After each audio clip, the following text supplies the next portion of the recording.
আসলে তারা ক্ষমতায় আসতে পারেন নাই এতদিন। নির্বাচন যেগুলো আছে আর কি সেগুলো আসলে একতরফাভাবে হয়ে গেছে। তারা এটাতে ভুক্তভোগী হয়েছে নির্বাচনের কারণে। এই কারণেই শুধু নির্বাচন কমিশনের ব্যাপারে দলনিরপেক্ষ বডি হবে, সেটাতে তারা একমত হবেন। আর বাকি যে বডিগুলো আছে, সরকারি কর্ম কমিশন, দুর্নীতি দমন কমিশন, মহাহিসাব নিরীক্ষক বা ন্যায়পাল, সেই বিষয়গুলো তারা ক্ষমতায় এতদিন ছিলেন না, তাদেরকে এফেক্ট করে নাই।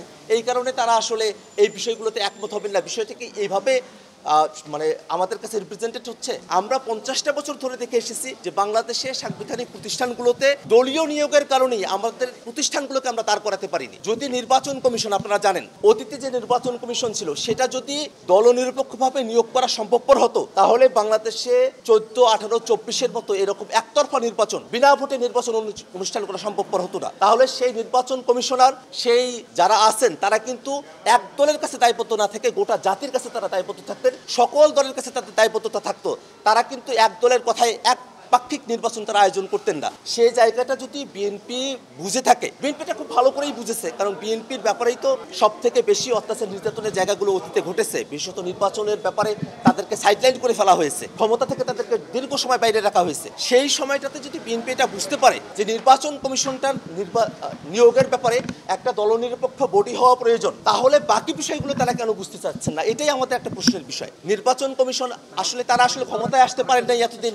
নির্বাচন যেগুলো আছে আর কি, আমি একটা বিএনপির প্রতিনিধিদের কাছে প্রশ্ন রাখতে চাই।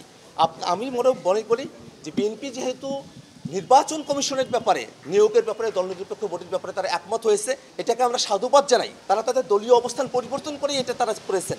এটা তেমন কোনো ব্যাপার না যে এই নিয়োগ কমিটিগুলোতে তারা যদি একমত হন তাহলে তাদের দলীয় আদর্শের কোনো পরিবর্তন তাদেরকে করতে হয়। যেহেতু তেমন কোনো বাধ্যবাধকতার জায়গা এখানে নেই, সেক্ষেত্রে অন্যান্য যে প্রতিষ্ঠানগুলো আছে সেই প্রতিষ্ঠানগুলোতেও দলনিরপেক্ষভাবে নিয়োগ কমিটির মধ্য দিয়ে নিয়োগ সম্পূর্ণ হবে।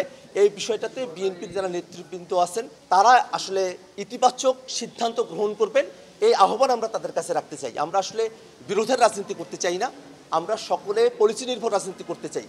কোনো কিছুকে যদি রাষ্ট্রের জন্য হুমকি স্বরূপ মনে হয়, আমরা সেটাকে অবশ্যই বাদ রাখবো। আমি একটা কথা খুব স্পষ্ট করে বলি, সংস্কার কমিশন বাংলাদেশে 4টা প্রদেশ করার কথা বলেছিল। 4টা প্রদেশ হলে বাংলাদেশের স্বাধীনতা, সার্বভৌমত্ব, এই বিষয়গুলোতে একটা হুমকির জায়গা তৈরি হতে পারে। আমাদের যে ইউনিটারি রাষ্ট্রের কনসেপ্ট, সেই ইউনিটারি স্ট্যাটাস সেটা বিলুপ্ত হয়ে যেতে পারে। সেই বিবেচনায় কিন্তু এখানে একটা রাজনৈতিক দল তারা কিন্তু এই কনসেপ্টের সঙ্গে একমত হয় নাই। অর্থাৎ সংস্কার কমিশন কোনো একটা প্রস্তাব করলেই সে প্রস্তাবটাকে কোনো ধরনের যাচাই বাছাই না করে আমরা সেটাকে সমর্থন করবো, বিষয়টা এরকম নয়। আমরা অবশ্যই সেটাকে যাচাই বাছাই করার পক্ষপাতী। সেই যাচাই বাছাইটা যেন সকলে মিলে করতে পারি, বিএনপিও যেন সেখানে অংশগ্রহণ করে, সেই আহ্বানটাই আমরা বিএনপির কাছে রাখতে চাই।